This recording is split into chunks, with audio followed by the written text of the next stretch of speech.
میرا پیارا نبی کتنا پیارا نبی ساری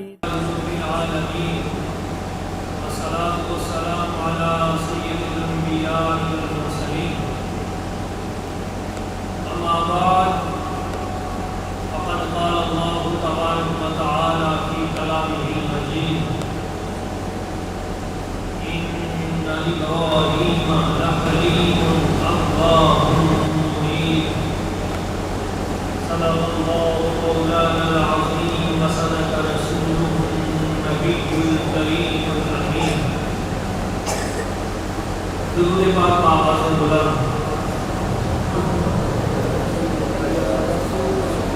الصلاۃ والسلام علیک یا سیدی یا رسول اللہ الصلاۃ والسلام علیک یا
اللہ تعالیٰ کی بات کے قدس میں دعا ہے وہ ذات نبی افضل ہم سب کو سچا مسلمان بنائے. نبی پاک صلی اللہ علیہ وسلم حضور کے دیے ہوئے دین پر ہمیں مکمل عمل کرنے کی توفیق عطا فرمائے. معزز احباب، اس دین مدین میں بہت سی ایسی ہستیاں اللہ کریم نے مبعوث فرمائی جو اپنی رسالات ہیں اور جن کی رسالت کائنات میں ملتی ہی نہیں ہے. معزز احباب، ان بے مثل ہستیوں میں ایک عظیم ہستی حضرت سیدنا ابراہیم علیہ السلام کی ذات و برکات ہے. حضرت جناب سیدنا ابراہیم علیہ السلام آپ کی ذات وہ عظیم ذات ہے جن کا اللہ پاک نے کئی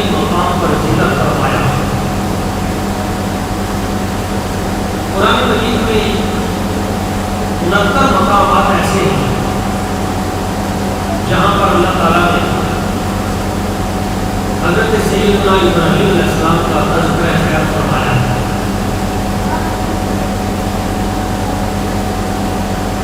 بلکہ ایک پوری سورت ہے جس سورت کا نام ہے سورہ ابراہیم، وہ ساری حضرت ابراہیم علیہ السلام کی شان میں اتاری ہے، اور بھی بہت سے مقامات پر آپ کا ذکر خیر ہمیں ملتا ہے۔ حضرت ابراہیم علیہ السلام کی شان کا اندازہ اس بات سے لگایا جا سکتا ہے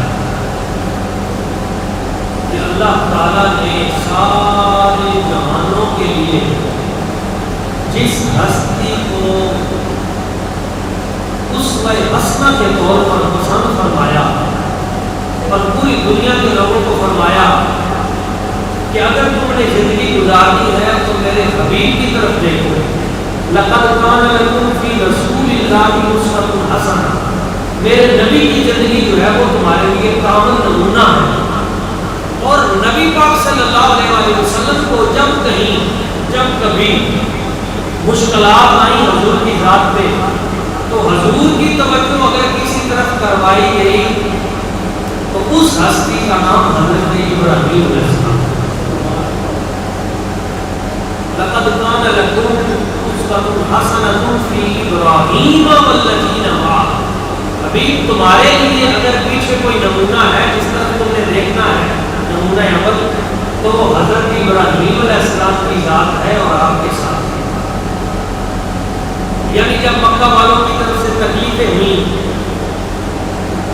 جب مشرکین مکہ نے حضور کا گھیراؤ کیا، جب ہجرت پہ مجبور کیا، جب آپ کے چاچا جان کے پاس آئے کہ ہماری تم سے کھلی جنگ ہوگی، جب وہ مشکل وقت آیا کہ کہیں بھی رشتے دار بھی ساتھ چھوڑ گئے، تو اس وقت اللہ تعالیٰ نے فرمایا حبیب ابراہیم کی طرف دیکھیے، وہ جو نارے نمرود تھے انہوں نے چھلانگ لگا دی، نمرود کے ساتھ ٹکرا گئے۔ پھر حضور نے فرمایا اے میرے چاچا، اگر یہ کفار مکہ میرے دائیں ہاتھ میں سورج رکھ دیں اور بائیں پہ چاند بھی رکھ دیں اور کہیں کہ میں بتوں کی مذمت نہ کروں، میں اللہ کی وحدانیت کی بات نہ کروں، مجھے بڑی سے بڑی تکلیف اور بڑا سے بڑا بوجھ اٹھانا وہ تو منظور ہے، مگر میں حق بات ہر حال میں کہتا ہوں۔ حضرت ابراہیم علیہ السلام وہ عظیم ہستی ہیں جن کو رب نے کہا کہ یہ میرا یار ہے، یہ میرا دوست ہے۔ اتخذ اللہ ابراہیم خلیلا، اللہ فرماتا ہے میں نے ابراہیم کو اپنا دوست بنایا۔ ابراہیم علیہ السلام نے نہیں کہا کہ میرا رب میرا دوست ہے، اللہ نے فرمایا ابراہیم میرا دوست ہے۔ ان دو باتوں میں بڑا فرق ہے۔ یہاں سے اگر کوئی بندہ اٹھ کے کہے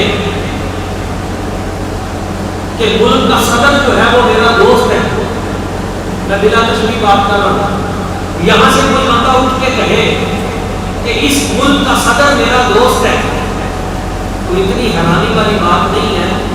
کوئی بندہ کہے گا پتہ نہیں ایسی بات کرتی ہے، مگر اگر صدر پاکستان آ کے کہے ہرون آباد میں کہ بھائی ادھر کرما والا مسجد کے قریب ایک بندہ ہے میرا دوست ہے بچپن کا، میں نے اس کے پاس جانا ہے، تو پوری دنیا کے اور پورا میڈیا ادھر آ جائے گا کہ بھائی ادھر صدر پاکستان کا کوئی دوست ہے، کیوں صدر صاحب نے خود کہا ہے۔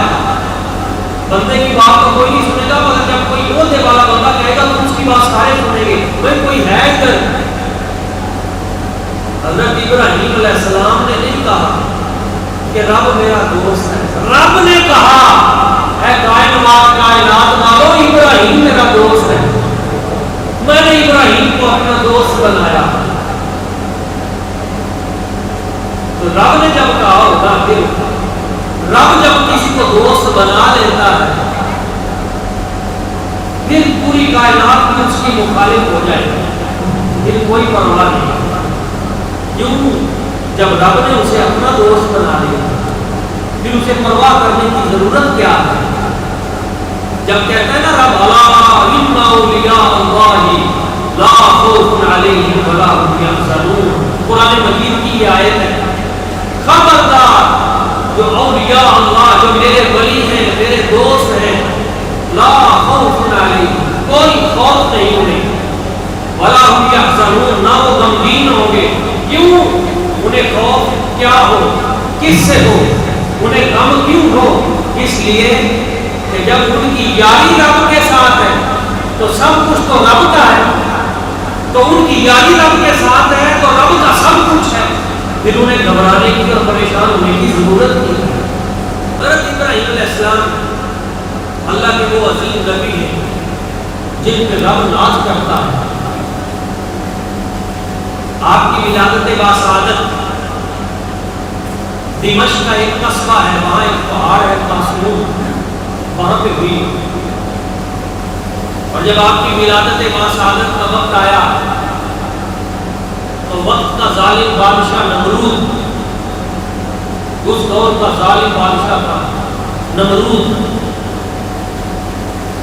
وہ اپنی پوجا کرواتا تھا. وہ لوگوں سے کہتا تھا مجھے رب مانو، مجھے سجدہ کرو. وہ نمرود بادشاہ، اس نے ایک خواب دیکھا. خواب میں اس نے منظر دیکھا کہ ایک ستارہ طلوع ہوا ہے، اس کی روشنی بڑھتی گئی ہے، بڑھتی گئی ہے، اور اس کی روشنی اتنی بڑی ستارے کی کہ سورج اور چاند کی روشنی بھی چھپ گئی، اور اس ستارے کی روشنی سورج چاند پہ بھی غالب آ گئی. اور پھر وہ روشنی بڑھتی بڑھتی نمرود کے محل پر بھی چھا گئی، اور اس کے دربار کے چراغ گل ہو گئے، اس کے دربار کی بتیاں بجھ گئی. وہ روشنی اتنی چھا گئی کہ نمرود کی آنکھیں چڑھا گئی. یہ بیدار ہوا تو اس پہ خوف اور لرزہ طاری تھا. نمرود نے اپنے درباری بلائے،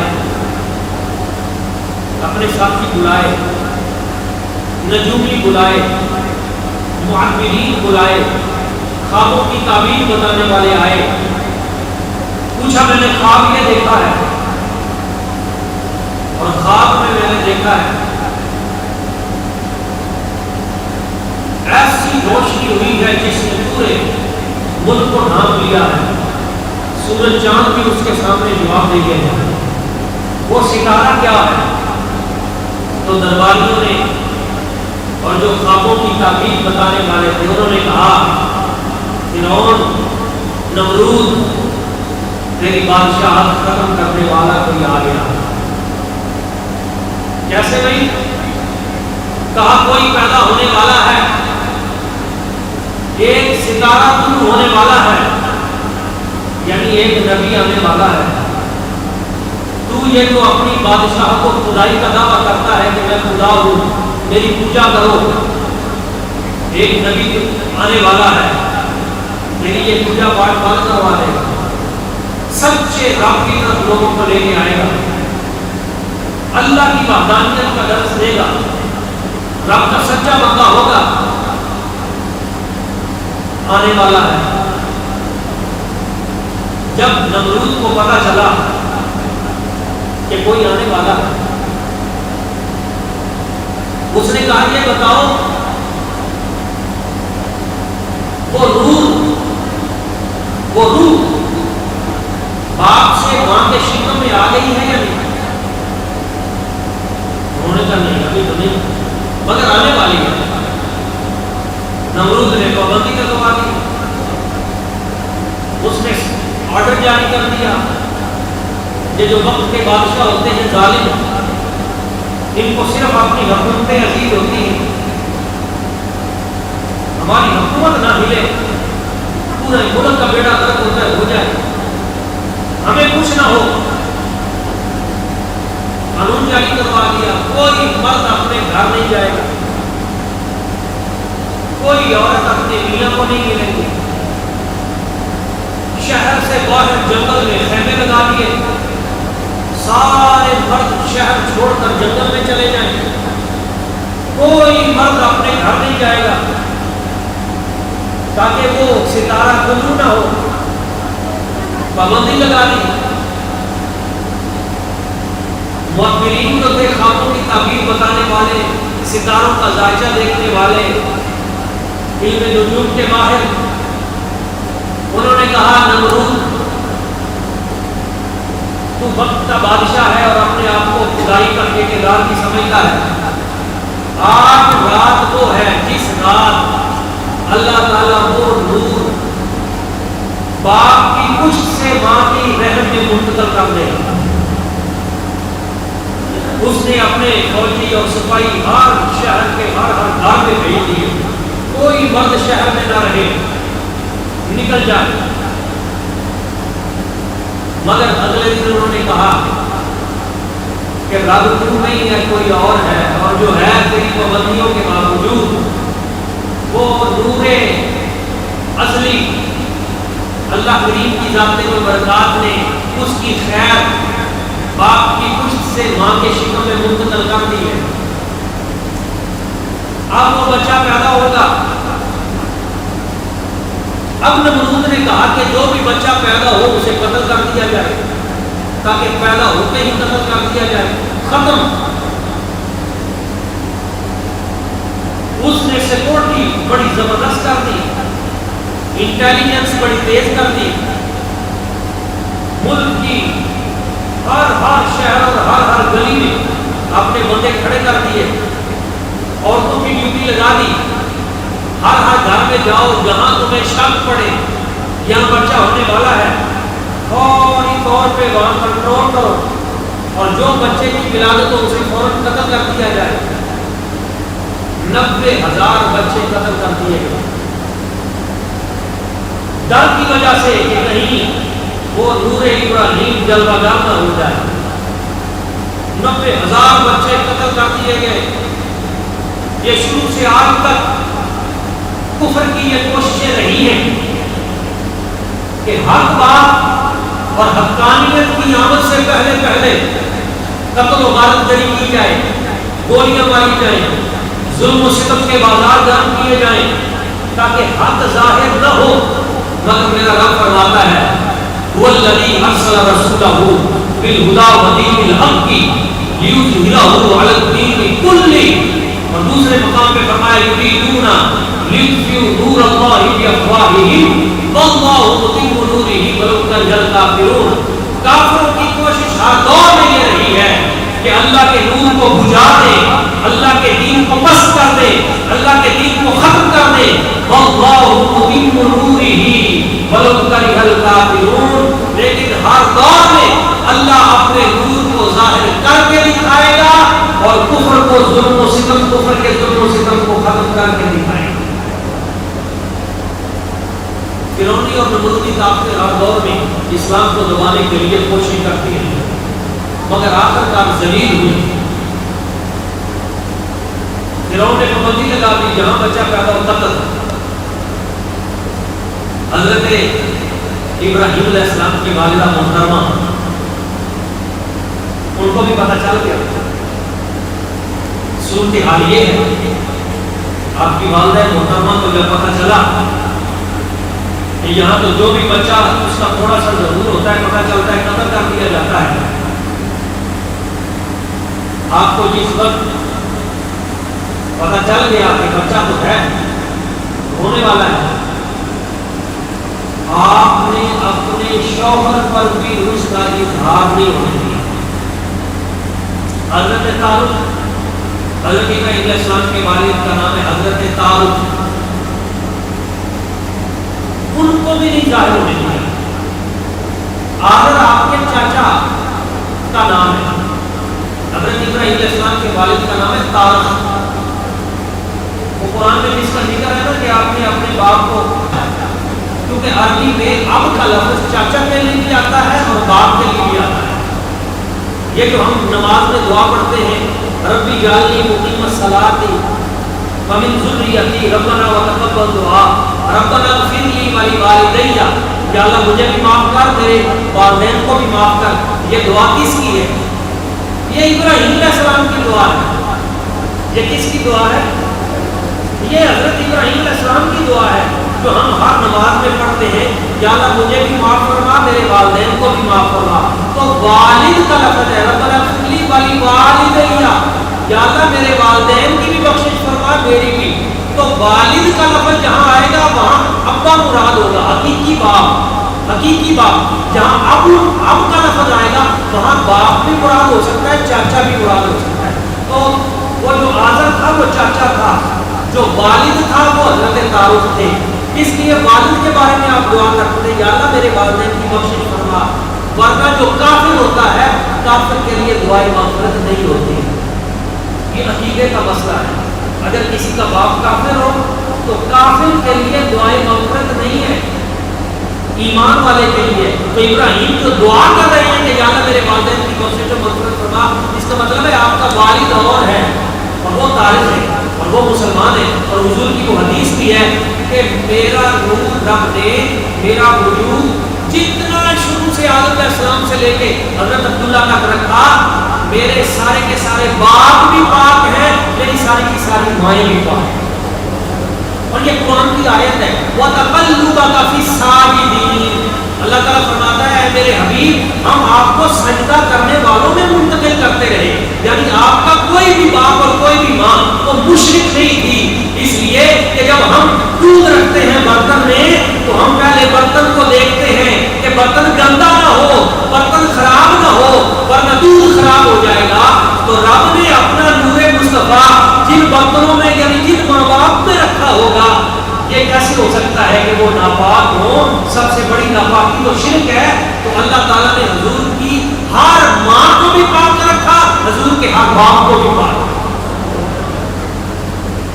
تو جس وقت باپ کو بھی خبر نہ ہونے دی، آپ کی بات ہے محترمہ ہے، اللہ نے کرم فرمایا ان کے جسم پہ کوئی ایسا اظہار بھی نہیں ہونے دیا کہ اس کی اولاد ہونے والی ہے، ورنہ عورتوں کے جسم کے تغیر و تبدل بدل جاتے ہیں۔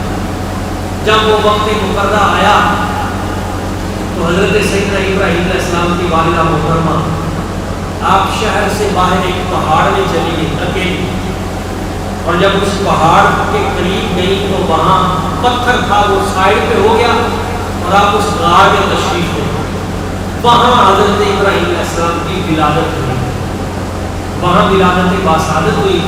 ولادت باسعادت کے بعد آپ کی والدہ محترمہ وہاں سے گھر تشریف لے آئی، کسی کو خبر نہیں تھی، لوگوں کے بچے اور دنیا میں قتل و غارت جاری ہوتی رہی۔ حضرت ابراہیم علیہ السلام کی یہ جو انگلی تھی اللہ نے اس انگلی سے شہد جاری کر دیا، دوسری انگلی سے دودھ جاری کر دیا، آپ وہیں سے شہد اور دودھ پیتے رہے۔ آپ کی والدہ محترمہ وہ جب جاتی تو وہ غار کے اوپر جو پتھر تھا فرشتے اسے ہٹا دیتے، آپ اپنے بیٹے کی زیارت کرتے، زیارت کرنے کے بعد ملاقات حضرت ابراہیم علیہ السلام سے کرنے کے بعد واپس آ جاتے۔ ایک دن میں آپ 1 مہینے جتنا قد بنا لیتے، یعنی بچہ 1 مہینے میں جتنا صحت مند ہوتا ہے حضرت ابراہیم علیہ السلام 1 دن میں اتنا صحت مند ہوتا ہے۔ دوسرے دن تیسرے دن اسی طرح 9 ماہ اسی طرح گزر گئے، اور 9 ماہ میں حضرت ابراہیم علیہ السلام آپ صحت مند بچے کی طرح آپ بڑے ہو گئے، یوں لگتا تھا کہ جیسے آپ کافی سالوں کے ہیں۔ تو اس وقت آپ کی والدہ محترمہ نے اپنے شوہر کو بتایا، حضرت تعارف کو، کہ اللہ نے مجھے بیٹے کی دولت عطا کی تھی، فلاں غار میں وہ بیٹا موجود ہے، میں نے آپ میں سے کسی کو بتایا نہیں تاکہ نمرود کے جو سپاہی اور جو انٹیلیجنس ہے وہ اس بچے کو تکلیف نہ دے۔ تو وہ بڑا کرامت والا بچہ ہے، بڑا بزرگی والا بچہ ہے۔ گئے جب ہم وہاں پہنچے تو حضرت تعارف نے جب دیکھا اور بیٹے کی نورانیت دیکھی، اور حضرت ابراہیم علیہ السلام اتنے سونے تھے کہ میرے آقا کریم صلی اللہ علیہ وسلم حضور فرمایا کرتے تھے کہ فلاں جو میرا صحابی ہے یہ فلاں نبی جیسا ہے. اس کی جو حضرت موسیٰ علیہ السلام کی جو صورت ہے فرماتے تھے حضرت عمر فاروق جو ہے یہ حضرت موسیٰ علیہ السلام کے رنگ پہ گئے. حضرت جناب عثمان غنی جو ہے یہ حضرت عیسیٰ علیہ السلام کی رنگت پہ گئے. تو فرماتے تھے میرا جو رب نے وجود بنایا ہے تو فرمایا حضرت ابراہیم کے مشابہ بنایا. حضرت ابراہیم علیہ السلام اتنے حسین و جمیل. تو حضرت ابراہیم علیہ السلام کو جب دیکھا باپ نے تو محبت پیدا ہوئی. باپ نے کہا نہیں, اس بچے کی برکت اور اس کی صورت و سیرت کو دیکھ کے لگتا ہے کہ اللہ اسے کبھی بھی ضائع نہیں کرے گا. ہم اسے غار میں نہیں رہنے دیں گے, ہم اسے اپنے گھر میں لے کے آئیں گے. تو حضرت ابراہیم علیہ السلام کو آپ کی والدہ محترمہ اور والد گرامی وہ گھر میں لے آئے. وہاں پہ آپ کی جو پرورش ہے وہ شروع ہوئی اور اللہ اپنے پیاروں کی پرورش خود فرماتا ہے. بچپن سے ہی آپ نے اپنے گھر والوں اور رشتہ داروں کو یہ بتانا شروع کر دیا تھا کہ تم یہ جو فرعون یہ جو نمرود کی طرف جاتے ہو ادھر نہ جاؤ. اور دلیل کیسے دیتے تھے؟ آپ نے اپنی والدہ سے کہا یہ جو گائے ہے, یہ جو بھینس ہے, یہ جو بکریاں ہیں, یہ جو اونٹ ہے, یہ کس نے پیدا کیے ہیں؟ تو انہوں نے کہا بیٹا تیرا کیا خیال ہے؟ تو آپ فرماتے تھے وہ اللہ نے بنایا. حضرت ابراہیم علیہ السلام وہ ہستی ہیں جو پیدا ہونے سے پہلے ہی اللہ نے جن کو نبوت عطا فرمائی. کچھ نبی وہ ہیں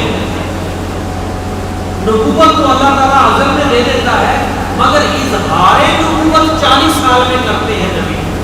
عمومی طور پہ انبیاء جو اپنی نبوت کا اظہار کرتے ہیں وہ 40 سال کی عمر میں جا کے کرتے ہیں. مگر حضرت ابراہیم علیہ السلام وہ ہے جو بچپن میں جنہوں نے اپنی نبوت کا اظہار کیا.